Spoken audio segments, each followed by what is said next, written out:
now take questions. Okay. Tony?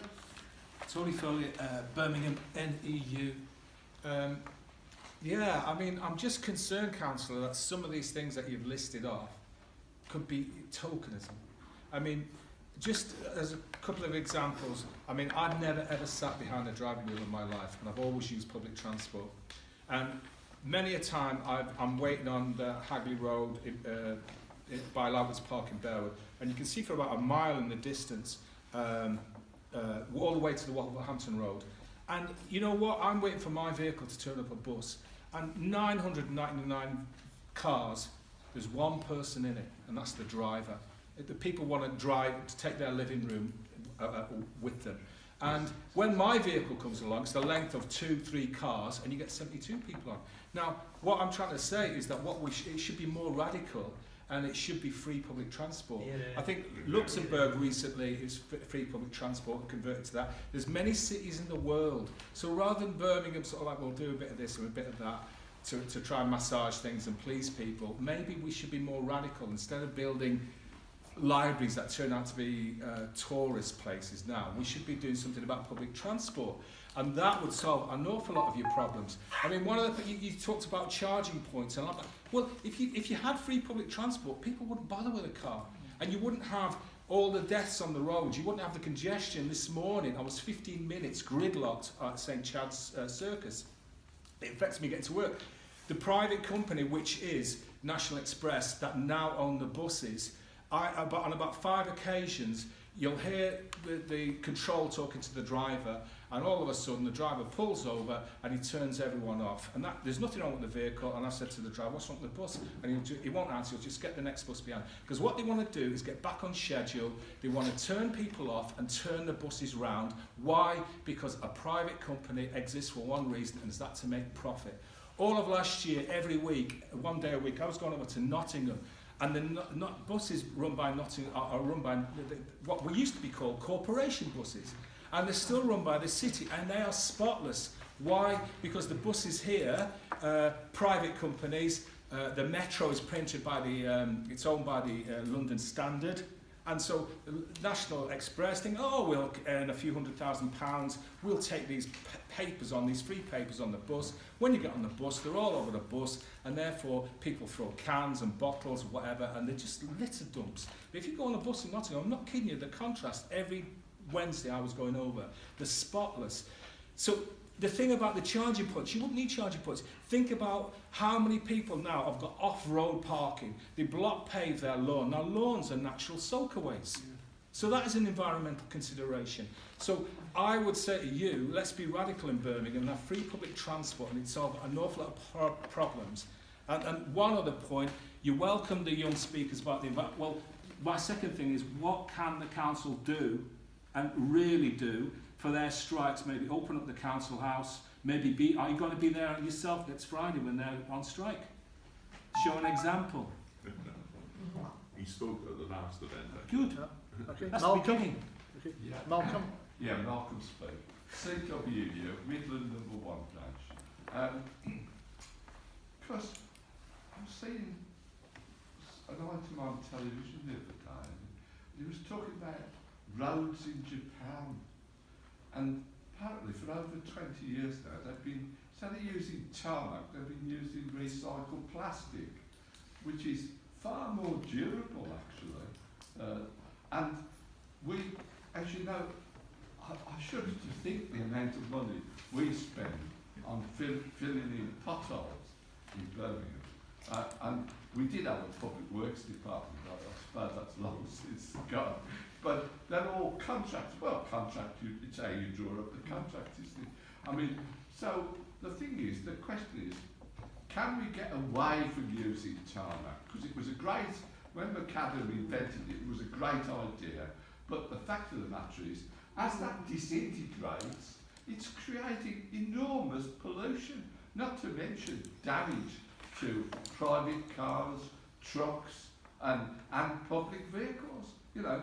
So, can we try and get an experimental area of money with one of our contractors to say, can you produce a recycled plastic instead of using tarmac. No, the Japanese do very well. Yeah, absolutely fine. John Webb, you know, WM6141. Why haven't we got a bus station in Birmingham? I don't know Birmingham that well. But if you're going to go across town, you've got to walk. Warsaw, it's only a small place, they've got two.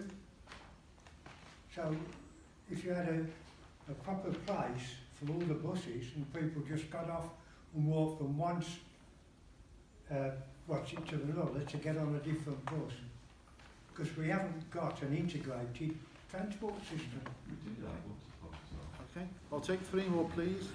Sister? I'm not actually a delegate. Oh, that's to quite this okay, council, quite but okay. Thank you very much for letting me ask the question. I am the North Birmingham Unite Community delegate to Perry Barr CRP.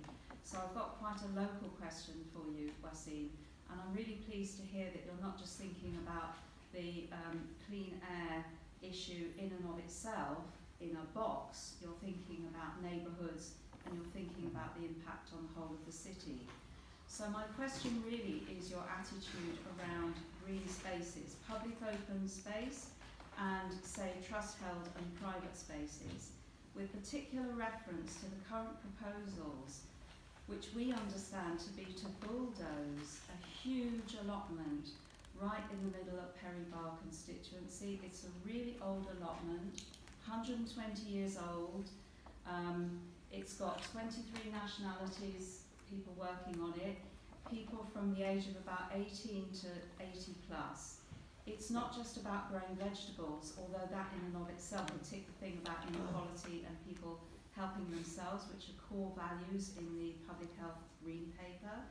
But it's also got a lot of educational projects, so kids can come in and understand, you know, that potatoes, you don't just buy them in a plastic bag, they come from the ground, etc. A lot of old people come there during the day because they haven't got anywhere else to go, and it gives them a purpose. There's a huge amount of social capital as well.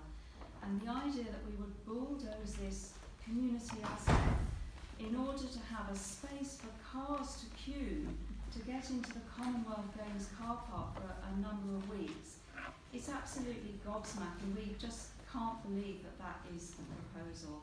So I'm looking for you to assure me that that's not the case, and also perhaps to explain when you're actually going to make that decision and what the process will be, so that if necessary we can participate in that. Okay, thank you. Here, here. Pat? Yeah, thank you, Chair. Pat Collins, RMC, Birmingham Engineering Group. Obviously, I appreciate what you've told us, but I'm concerned about this small area that we're trying to protect and not the wider environment, because you've told us that you're going to create the green zone. But what we haven't heard is A, what the cost is, because presumably you're going to have AMPR cameras on every entrance coming into that ring road in order that we know what cars are coming in and what cars aren't. I mean, now have we invest? I mean, obviously the problem with public transport goes back to the Thatcher government when she destroyed the county councils. But yeah, I mean, I think we need to. Cause you've driven around the ring road at the moment, particularly if you go from where is it, from Smallheath below the Blues ground there, and try to get to the Walsall Road. Shouldn't go to the You Blues try Ground. down. You You shouldn't try go down to the Blues chock a Ground. block.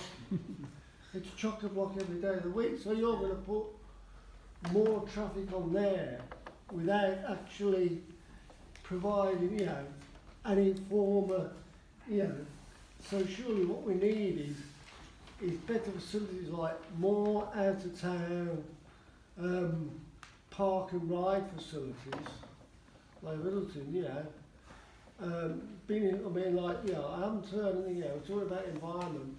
I mean, more electrification of our railways. I mean, no talk of electrifying the Dorridge or the Stratford lines through to Starbridge. I mean, that would ease congestion, because they're running diesel trains, which, diesel is a known carcinogenic. There's several things, that's a wider issue, but I think we need to look at the bigger picture and how we can expand this. That, what is the next stage? Because I mean, obviously, it's going to cost us because, somebody has to facilitate these cameras, maintain them, install them, have a central database that then links back to the DVLC or whatever it is. It's going to be able to implement a charging environment. Now, whereas now we had some kind of park and ride facilities, because we have done quite a lot of work. West Midlands Transport have done quite a lot with stations in car parks and that, and that works because, the car parks are full by 8 o'clock, so there's obviously a need for greater investment in our public transport. Absolutely. To say that, we're going to invest in, 15 electric taxis, I think, 50. Compared to the number of actually black cabs we've got at the moment, that's a very small percentage. Tokenism. Yeah. Okay, and finally, Richard Hatcher. I had my hand up from the start. Well, I'm sorry, I didn't see You've it. done it a number of times across me. And I'm a bit brazy, but Nonsense. Richard? Richard Hatcher, NEU.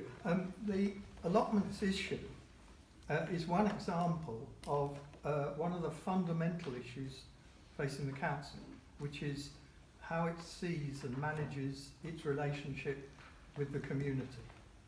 It's brought out very sharply in the allotments case because there has been no prior consultation with the community before they learnt that the allotments might be tarmacked over. But this applies more generally to the Commonwealth Games, which in a whole number of ways are going to have a major impact on the people who live in the area. You just think of the transport, the parking, they're knocking down the flyover, all sorts of things. Already there's lots of concerns. But there is no mechanism to involve the community in the discussions that are taking place. I don't know if you've read the document that came out in January from the council called Working Together in Birmingham's Neighbourhoods. It's a white paper, and it's a really important one for citizens and all of us involved in the labour movement to be familiar with. What does it say? I'll just give you one sentence. Relational localism, this is a fancy term.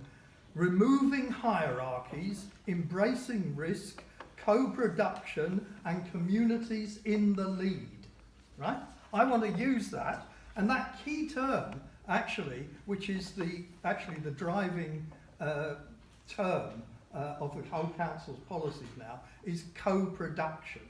And what does it, here we are, look, it's even printed on a PowerPoint here. And what does it mean? It means a way of working where everybody works together on an equal basis to create a service or come to a decision which works for them all. Co-production is a process that involves citizens in the design and delivery of services. Now, I want to see this put into practice, and I tell you the allotments issue, and more generally the games issue, would be a very good example. If you look on the website of the council, you can see a list of all the people on the board that are managing the whole games project.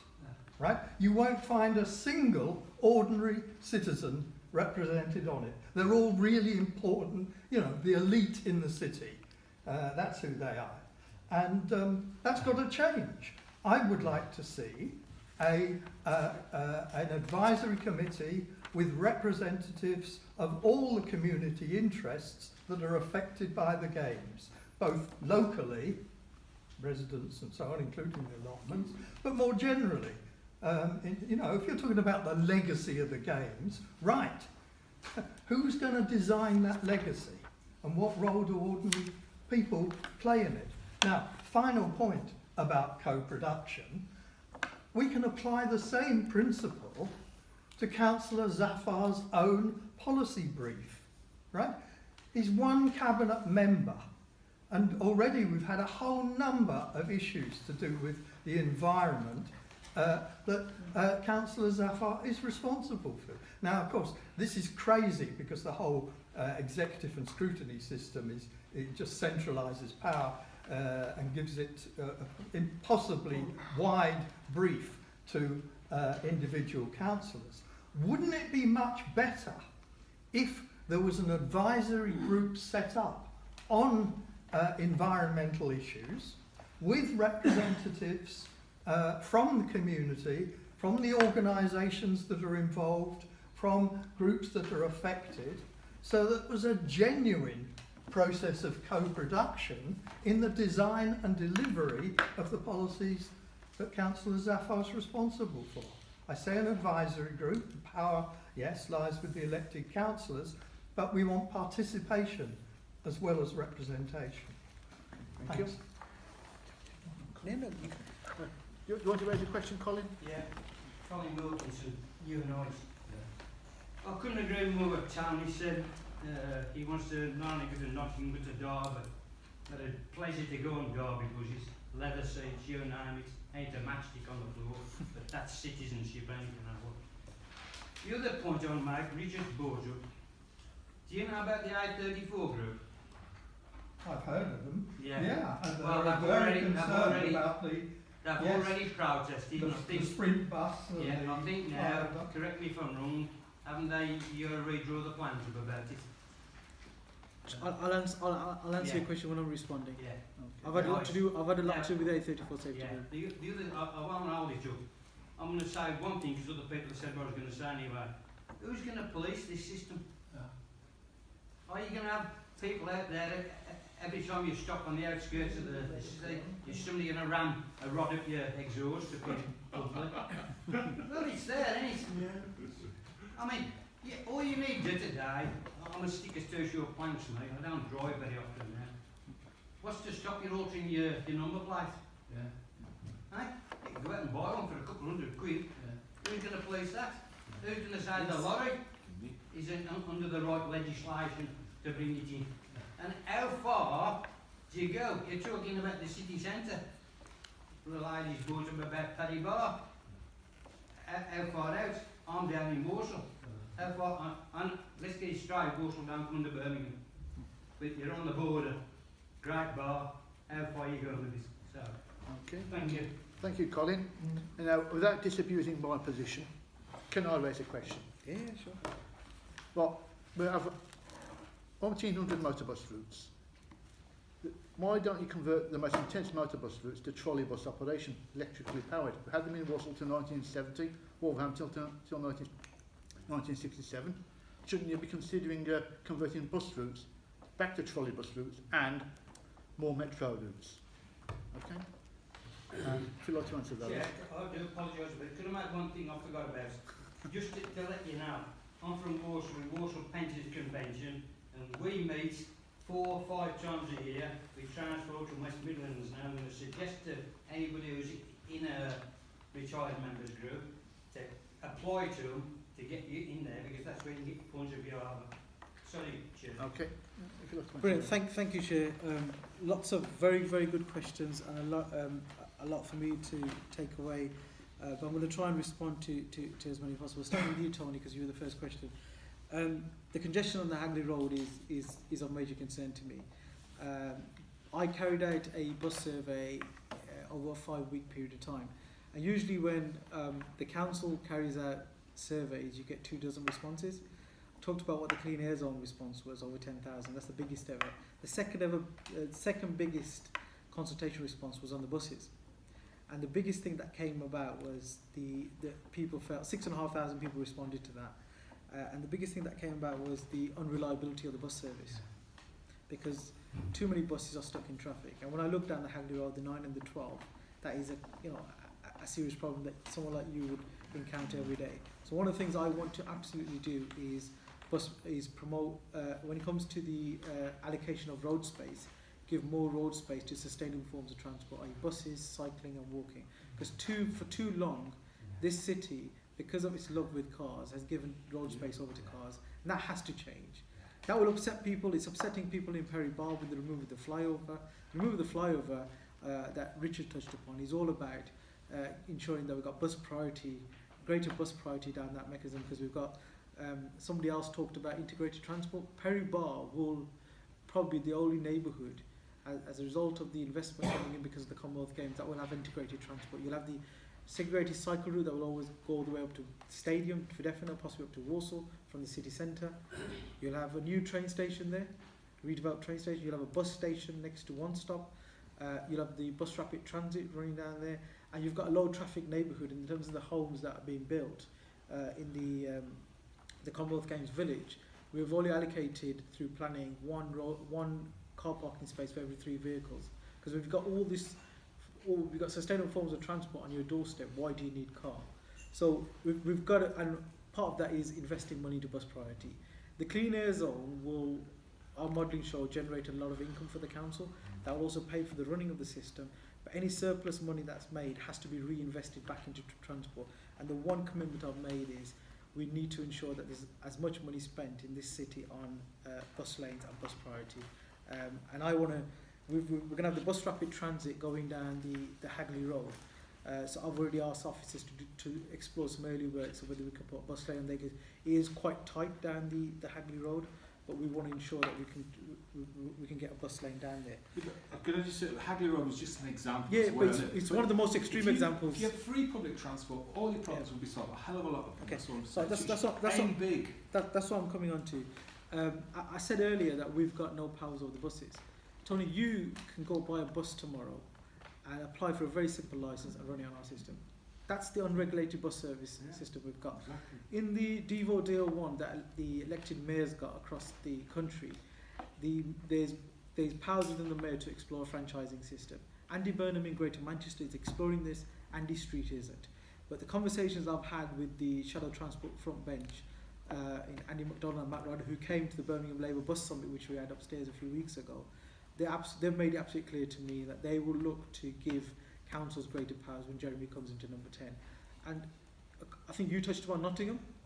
I was in Nottingham 2 weeks ago because the mentor that the LGA has allocated me is the chair of Nottingham Transport, who's set up the workplace parking levy there, Councillor Brian Palmer.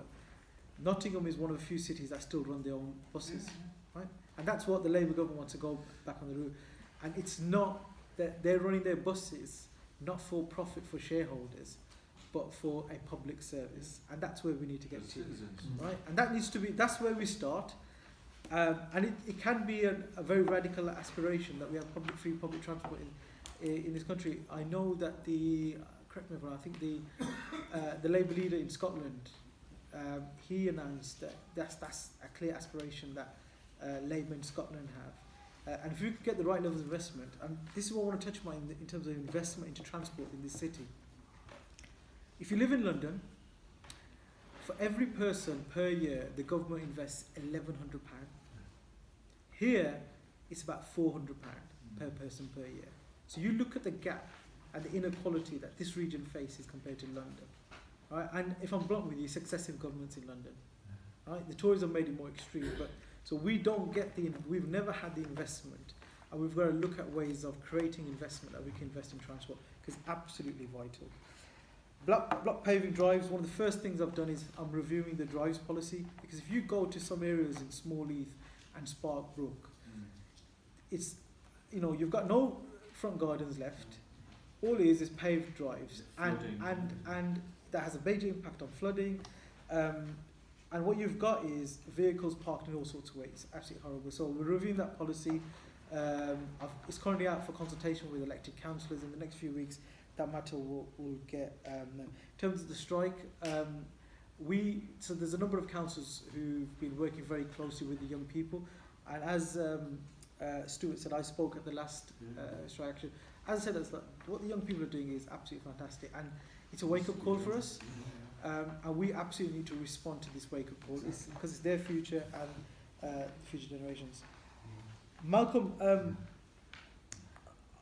I've seen stuff on social media with respect to recycled plastic roads. And the reason I haven't been able to do anything is because we're currently in a dispute with the PFI contract that we've got with Amy. We're in a situation where we've got this deal, and for the last few years we've been at loggerheads, and the relationship is absolutely broken. In the next few weeks, I'm expecting that relationship to totally conclude, and we'll then be in a position to redesign the contract, find out how do we do it. There's some aspects certainly I think we can bring in-house. Can we bring the entire contract in-house? And that is the time when we start to seriously explore this. But what I will do is I'll go away and ask some of my officers to start looking at this. And I work very closely with 3 universities in the city, and maybe somebody's already done some research around this at one of the universities. So thank you for that, very much. John from Unite. Sorry, John. I think it's a good question about the bus station, and I think one of the reasons we don't have a bus station is our city centre is quite big, and to have a bus station for all the buses in our city, you would have to be a big bus station. I know there was talk previously of having a bus station in the north and the south. There's going to be a bus interchange at one stop. So that's probably the reasons why we haven't got it. But more importantly, your point about integrated transport, that is a serious issue for us. You know, I recently went across to one of our twin cities, Frankfurt. You get off a bus, you get straight onto a tram. You get off a tram, you get onto a metro. You get off a metro, you can cycle. You can, it's just fantastic. And most of the German cities, most of the European cities have that level of transport. We've never had it, and it's been partly because we've not made some difficult decisions about road space in this city and this country, and also the investment. We've not understood the importance that transport has in terms of how people move about, the productivity of how people move about. I don't know if anybody read the articles around the work that Tom Forth did, who was an ex-resident of our city. He used some of the open data that was published in this region to analyse the bus service and how unproductive it is at peak times, and how Birmingham really shrinks. Richard, probably have you seen that? Through name, I've got names, contact details. I'll send you some. So it's really interesting. And actually, I'd be more than happy for you to share with everybody. It's actually got a national debate going about the unproductivity of Birmingham's buses. And Walsall Road. So the process is, I think in the next week, 2 weeks, we're getting the master plan for the stadium will be complete, and that will identify some proposals for the allotments. If I'm honest with you, I've been asking a question internally because I'm a resident of Perry Bar, the Perry Bar constituency, a councillor in Lascelles, and a day doesn't pass. Today I was at the hospital board, and during the break I looked at Twitter, and there was like 300 notifications, and I thought, what's happened? And I looked at the cat had been tweeting me. And it's the allotment cat. So Robert, the allotment cat, had been tweeting me, and so I did respond. No one has, as of yet, shown me any plans to take away the allotments. No one. I've asked the question. Other councillors have asked the question. In terms of the importance of that, absolutely vital. And in fact, the best thing that's come out of it, there's been a lot of criticism of the council and the Labour Council. The best thing that's come out of it is the importance of allotments, not just for Walsall Road, but all the other allotments in society. So, in terms of social cohesion, and how I visited Allen's Cross Community Garden last Friday, and I met with some volunteers there. I also witnessed people with special needs working with people without special needs together in terms of it comes to planting vegetables, growing produce, and they do exactly the same there. So we totally understand the importance of it. And for me, I think one of the questions that may have arisen is the games are a catalyst for major investment into Perry Bar. Could we improve the allotments was probably the question that should have been asked, rather than what are we going to do with it. But I'm hopeful that we'll have good news in the next 14 days. And I know my CLP has also passed an motion with respect to this too. I'd encourage you to visit if you haven't. It's amazing. Yeah. Place. I have made a commitment on Twitter today to say that I will visit, and I will do that. Pat from RMT, you said, why is it a small area? It's where the illegal levels of air pollution are, and that determined the area that we chose. We've got money, so separate to the money for the mitigations, we've got £14 million from government to set up the scheme, so the NPA cameras and everything else. So the government will cover the cost of the installation. You're absolutely right about park and ride. We've been very, very slow on park and ride. There's work taking place in Longbridge. We want the Commonwealth Games to be public transport games. So when people come off the motorway at junction 7 of M6, I don't want them turning right towards Perry Bar, I want them turning left into a park and ride, which we're currently having conversations with Aston University about. So park and rides are absolutely essential, and not only there, but we need to look at where else we can develop park and rides. The electrification of railways, the first meeting I had when I took this particular office with Andy Street, the Mayor of the West Midlands, I asked him that exact question. He couldn't respond because quite clearly we know what the government's done with the rollout of the electrification. Chris Grayling has mucked this up along with many other things. But you're absolutely right, the electrification of the railway, and that's something that a nationalised railway under Jeremy Corbyn government will prioritise. Richard, always controversial. No, it's outspoken. It's your policy. Outspoken rather. Richard, you've known me for many years, and one thing you're fully aware of is I take community engagement very, very seriously. And what I've instilled in my department since I took office, because transport planners have a habit of doing things at Lancaster Circus, and they think they know it all. And for me, engaging the community is absolutely essential. So any project that I've brought forward, any policy, any cabinet report that I brought forward, before it goes for formal statutory consultation, right? I want some serious engagement. So what I do is I ask them to go out. So the walking and cycling strategy that we're currently developing, there's a cyclist group, Sustrains, and many other cyclist groups.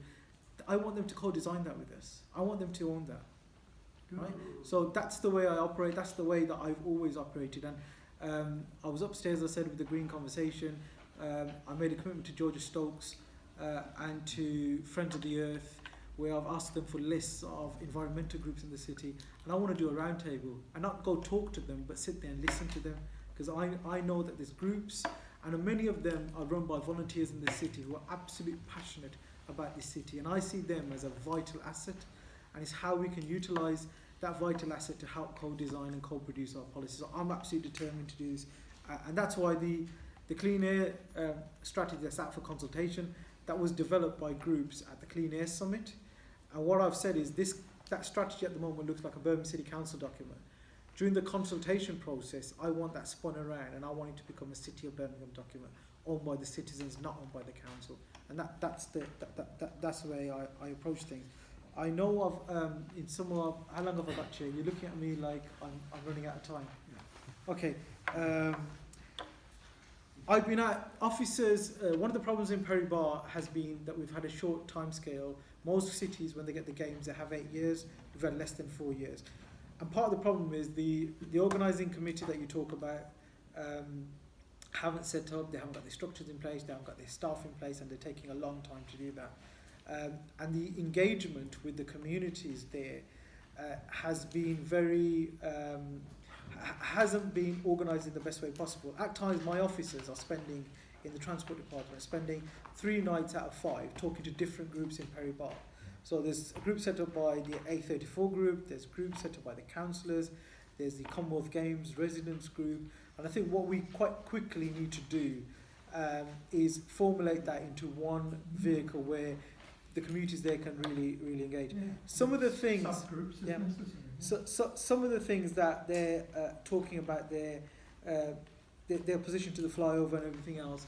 These are the tough decisions we have to make Birmingham a more sustainable city. If we're gonna make Birmingham a public transport city, right, we've got to take away space off the private car, and that's exactly what we're trying to do with the flyover.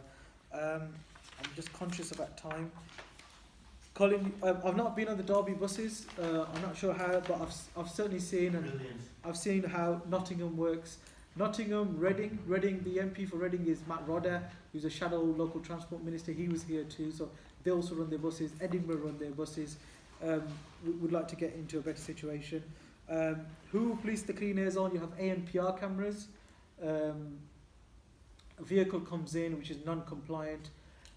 they'll get flashed. There'll be a link with the DVLA camera, and a fine will be sent out if it's a non-compliant vehicle. You're talking about swapping number plates; these are all criminal offences, and the police will have to permit that. In terms of A34 safety group, Transport West Midlands carried out the consultation on the sprint route, and their first proposals. There was a lot of criticism of the consultation. I went and met with the A34 safety group, and what they said to me was their red line is that they don't want a bus lane on their hard shoulder. They made it absolutely clear for me, to me. I totally understood their concerns, in particular residents who are disabled or have access issues. It was absolutely genuine. I went away, had conversation with Transport West Midlands, and the second set of proposals that are out there clearly show that we're not going to have a dedicated sprint bus lane in that hard shoulder. So we've not crossed the red line that the A34 group demanded from us. But we will have a bus rapid transit down that road, and we'll have to reallocate other road space for that, but not touch the hard shoulder. Chair, Metro, whoever made the decision many decades ago to take the tram system away made a huge mistake in this city. The reality is the Metro that we're installing is so expensive. It's hundreds of millions of pounds we're talking about.